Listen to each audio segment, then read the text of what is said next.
اس video میں ہم جانیں گے دین کی تکمیل اور اسلامی نظام کی تاسیس، نماز، زکوٰۃ، روزہ، حج۔ دین کی تکمیل اور اسلامی نظام کی تاسیس۔ حضرت صلی اللہ علیہ وسلم خدا کا پیغام لے کر دنیا میں تشریف لائے تھے۔ دنیا نے اس کی مخالفت کی اور عرب والوں نے اس کے ماننے سے انکار ہی نہیں بلکہ اس کے مٹانے کی ہر طرح کوششیں کی۔ مسلمانوں کو طرح طرح سے ستایا، ان کے گھروں سے ان کو نکالا اور وہ بے سر و سامانی سے اپنے گھر بار کو چھوڑ کر کبھی حبشہ کے ملک میں کبھی دور دور کے شہروں میں نکل جانے پر مجبور ہوئے، اور اس طرح 13 برس تک حضور صلی اللہ علیہ وسلم نے اور حضور صلی اللہ علیہ وسلم کے ساتھی مسلمانوں نے پورے صبر اور مضبوطی سے ان سختیوں کو جھیلا۔ آخر کفر کی قوتوں نے فوج و لشکر اور تیغ و خنجر سے مسلمانوں کو فنا کر دینے کی تیاری کی، اور 9 برس تک لگاتار ان کی یہ کوششیں جاری رہیں۔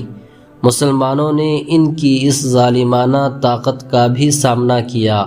اور اللہ تعالیٰ کی مدد سے وہ اس میدان میں بھی کامیاب رہے، اور آہستہ آہستہ مشکل کا ہر پتھر ان کی راہ سے ہٹ گیا۔ عرب کا ایک ایک گوشہ اسلام کے جھنڈے کے نیچے جمع ہو گیا، اور لا الہ الا اللہ محمد رسول اللہ کی آواز سے عرب کا پورا جزیرہ گونج اٹھا۔ تو وقت آیا کہ دین اپنے پورے احکام کے ساتھ تکمیل کا درجہ پائے اور اس کا نظام عرب کے ملک میں قائم کر دیا جائے۔ حضرت عائشہ رضی اللہ تعالی عنہا فرماتی ہیں، سب سے پہلے قرآن پاک کی وہ آیتیں اتریں جو دلوں میں نرمی، روحوں میں گرمی اور خیالوں میں تبدیلی پیدا کریں۔ جب یہ ہو چکا تو احکام کی آیتیں آئیں۔ اگر ایسا نہ ہوتا، پہلے ہی دن یہ حکم دیا جاتا کہ لوگوں شراب چھوڑ دو، تو کون اس کو مانتا؟ اسلام کی دعوت کی یہ ترتیب قدرتی تھی اور فطرت کے عین مطابق۔ حضرت صلی اللہ علیہ وسلم جب تک مدینہ میں رہے، توحید کی تعلیم، اللہ تعالیٰ کی بے انتہا قدرت اور بے حد رحمت، بت پرستی کی برائی، بتوں کی بے چارگی، اللہ کے رسولوں کے قصے، رسولوں کے نہ ماننے سے قوموں پر عذاب، مرنے کے بعد دوبارہ جی اٹھنے، خدا کے سامنے اپنے کاموں کے جواب دہ ہونے، اور اچھوں کے لیے جنت اور بروں کے لیے دوزخ کے سما دکھائے جاتے رہے۔ ساتھ ہی ساتھ اللہ کی سچی عبادت کے ڈھنگ، غریبوں کے ساتھ مہربانی، بے کسوں کے ساتھ شفقت اور اخلاق کی دوسری اچھی باتوں کے سبق ان کو سکھائے جاتے رہے۔ نتیجہ یہ ہوا کہ اللہ کے ماننے والوں کا ایک ایسا گروہ پیدا ہو گیا جو اس کے ہر حکم پر گردن جھکانے کو تیار ہو گیا۔ اس وقت اللہ نے اپنے رسول صلی اللہ علیہ وسلم کے ذریعے اپنے سارے حکموں سے ان کو آگاہ کیا۔ نماز، ان کو بتایا گیا کہ دن میں 5 دفعہ حضرت ابراہیم علیہ السلام کی مسجد کعبہ کی طرف منہ کر کے خدا کے حضور میں کھڑے ہوں، گھٹنوں کے بل جھک کر رکوع اپنے بندگی کا اقرار کریں، پھر زمین پر سر رکھ کر سجدہ اپنی عاجزی کو نمایاں شکل میں ظاہر کریں۔ یہ نماز کہلائی۔ یہ نماز سارے مسلمان ایک وقت پر ایک جگہ اکٹھے ہو کر ایک امام کے پیچھے ایک ساتھ ادا کریں۔ اس کا یہ مطلب ہوا کہ نماز جس طرح خدا اور بندے کا لگاؤ کی سب سے مضبوط کڑی ہے، اسی طرح یہ مسلمانوں کے قومی نظام کی حقیقی شکل بھی ہے۔ یعنی سارے مسلمان ایک ہو کر ہر فرق مراتب کی قید کو توڑ کر ایک صف میں کھڑے ہو کر ایک ایسی متحد جماعت کی صورت بن جائیں کہ ان کے تمام ظاہری فرق مٹ جائیں، اور وہ سب مل کر ایک امام کے ایک ایک اشارے پر حرکت کریں۔ اسی لیے آپ صلی اللہ علیہ وسلم نے فرمایا کہ نماز میں ساری مقتدی پاؤں سے پاؤں ملا کر خوب مل کر کھڑے ہوں، تاکہ ان کے دل بھی اسی طرح مل جائیں۔ اور یہ فرمایا کہ جو شخص امام کے اٹھنے بیٹھنے سے پہلے اٹھ بیٹھ جائے اس کو ڈرنا چاہیے کہ اس کی صورت بدل کر گدھا نہ بن جائے، جو اپنی حماقت کے لیے مشہور ہے۔ اسلام کے سارے احکام میں نماز کی حیثیت سب سے بڑی ہوئی ہے، اسی لیے اس کو دین کا ستون فرمایا۔ عرب کی بے اطمینانی اب جیسے ہی دور ہوئی، حضرت صلی اللہ علیہ وسلم نے سب سے پہلے نماز کی طرف توجہ فرمائی۔ اس کے ارکان کی تکمیل اور اوقات کی تعین تو مکے ہی میں ہو چکی تھی، مگر اب جیسے جیسے اطمینان بڑھتا گیا اس کی ظاہری اور باطنی کیفیتوں کی طرف بھی توجہ بڑھتی گئی۔ اب اس میں قرآن اور دعا کے سوا ہر قسم کی انسانی بول چال، اشارے، سلام و کلام وغیرہ کی ممانعت ہو گئی، اور ایک ساتھ ایک جگہ مل کر نماز پڑھنا، جس کو جماعت کہتے ہیں، واجب ٹھہرایا گیا۔ نماز کی سمت خانہ کعبہ مقرر ہوئی تاکہ دنیا بھر کے مسلمان وحدت کے ایک رنگ میں نمایاں ہوں۔ ہفتے کی اجتماعی نماز جس کا نام جمعہ ہے، گویا مکے ہی میں فرض ہو چکی تھی، مگر مکہ کی بے اطمینانی میں جب 4 مسلمان بھی مل کر ایک جگہ نماز نہیں پڑھ سکتے تھے تو آبادی کے سارے مسلمان مل کر ایک ساتھ نماز کس طرح پڑھ سکتے تھے؟ اس لیے جمعہ کی نماز مکہ میں ادا نہیں ہو سکتی تھی، مگر مسلمانوں کو مدینے میں جیسے ہی اطمینان ملا، پہلے ہی ہفتے میں دن کی روشنی میں دوپہر کے وقت زوال کے بعد ہی جمعہ کی نماز ادا کی اور امام نے جمعہ کا خطبہ پڑھا۔ دوسرے ہفتے میں خود حضرت صلی اللہ علیہ وسلم تشریف لے آئے اور اس وقت سے آپ نماز جمعہ کی امامت کرنے لگے، اور نماز سے پہلے خدا کی تعریف، حمد اور قرآن کی تلاوت کے ساتھ مسلمانوں کی تعلیم، تنبیہ اور نصیحت سے بھری ہوئی مختصر تقریر، جس کو خطبہ کہتے ہیں، فرمانے لگے۔ مدینے سے باہر دوسرے صوبوں کے شہروں اور آبادیوں میں مدینے ہی سے یا انہی مقامات سے اماموں کا تقرر ہوا۔ یہ امام ان مقامات کے مسلمانوں کے معلم، مبلغ، مفتی اور پیشوا کی حیثیت رکھتے تھے۔ وہ ان کو اچھی باتیں سکھاتے، بری باتوں سے روکتے، ان کو ضرورت کے مسئلے بتاتے اور بچوں کو اللہ رسول کا کلمہ سکھاتے، دین کی باتیں بتاتے اور قرآن کی تعلیم دیتے تھے۔ اس غرض کے لیے ہر آبادی میں خدا کے نام سے نماز اور مسلمانوں کی دوسری اجتماعی ضرورتوں کے لیے مسجدیں بنائی گئیں۔ یہ مسجدیں ان کی نماز اور جماعت کا گھر، ان کی تعلیم کا مدرسہ، ان کے وعظ و پند کا مقام، ان کے قومی و دینی کاموں کا مشورہ گاہ اور ان کے قاضیوں اور حاکموں کی عدالت قرار پائیں۔ زکوٰۃ، غریب مسلمانوں کی امداد کے لیے زکوٰۃ کا نظام مقرر ہوا، یعنی یہ کہ ہر مسلمان ہر سال اپنے اس سونے چاندی کے مال پر جو اس کی ضرورت سے زیادہ ہو، سال بھر کے بعد اس کا 40واں حصہ خدا کی راہ میں دے۔ اسی طرح اگر کسی کے پاس سونے چاندی کے علاوہ جانور ہوں یا کھیت ہوں تو ان پر مختلف تعدادوں کے مطابق ایک حصہ خدا کے کاموں کے لیے فرض کیا گیا۔ یہ ساری رقمیں اور جانور اور پیداواریں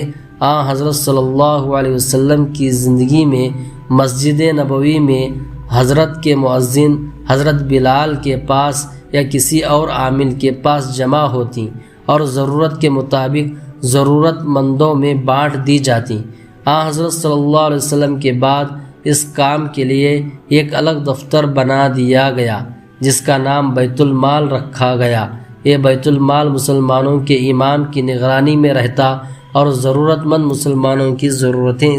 اس سے پوری کی جاتی۔ 9 ہجری میں جب سارے عرب میں مسلمانوں کا شیرازہ بندھ گیا تو عرب کے ہر حصے میں زکوٰۃ کی تحصیل اصول کے لیے لوگ مقرر ہوئے جن کو عامل کہتے ہیں۔ یہ لوگ ہر جگہ جا کر مسلمانوں سے زکوٰۃ کا مال اصول کرتے اور لا کر حضرت صلی اللہ علیہ وسلم کی خدمت میں یا بیت المال میں جمع کرتے اور اپنا حساب پیش کرتے۔ روزہ، مسلمانوں کو اللہ کی طرف سے قرآن کی صورت میں زندگی کا جو ہدایت نامہ ملا، اس کی خوشی اور مسرت کی تقریب میں اس کی سالانہ یادگار اسی مہینے میں جس میں قرآن پاک پہلی دفعہ حضرت صلی اللہ علیہ وسلم کو ملا، یعنی رمضان کے مہینے میں ہر سال منانا ضروری ٹھہرایا گیا تاکہ ہم اللہ تعالیٰ کی اس نعمت پر شکریہ ادا کریں اور مہینہ بھر اسی کیفیت میں گزاریں جس کیفیت میں اس مہینے کو اسلام کے پیغمبر اور قرآن کے پہلے مخاطب حضرت صلی اللہ علیہ وسلم نے گزارا، یعنی صبح سے شام تک مہینے بھر ہم کھانے پینے اور دوسرے نفسانی کاموں سے پرہیز، جس کا نام روزہ ہے، اور ہو سکے تو راتوں کو کھڑے ہو کر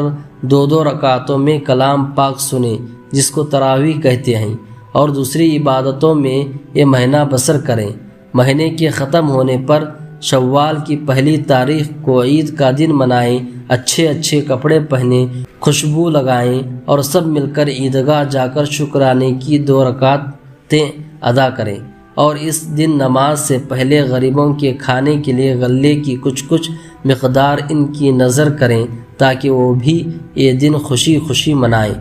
رمضان در حقیقت اس قرآن پاک کے اترنے کی خوشی کا جشن ہے جو مسلمانوں کی ہر خیر و برکت کا اصلی سبب ہے، اور اس میں روزہ اس لیے فرض ہوا کہ مسلمان و پاکی کی زندگی بسر کرنا سیکھیں جس کو قرآن نے تقویٰ کہا ہے اور جو قرآن کے اترنے کی اصلی غرض ہے۔ حج اسلام کا چوتھا رکن حج ہے۔ اسلام حضرت ابراہیم علیہ السلام کے دین حنیف کی اصلی شکل ہے، اس لیے جس طرح رمضان کا روزہ قرآن پاک کے اترنے کی یادگار ہے، اسی طرح حج حضرت ابراہیم علیہ السلام کی دین کی یادگار ہے۔ خانہ کعبہ وہ مقدس مسجد ہے جس کو حضرت ابراہیم اور حضرت اسماعیل نے خدا کے نام پر سب سے پہلے بنایا تھا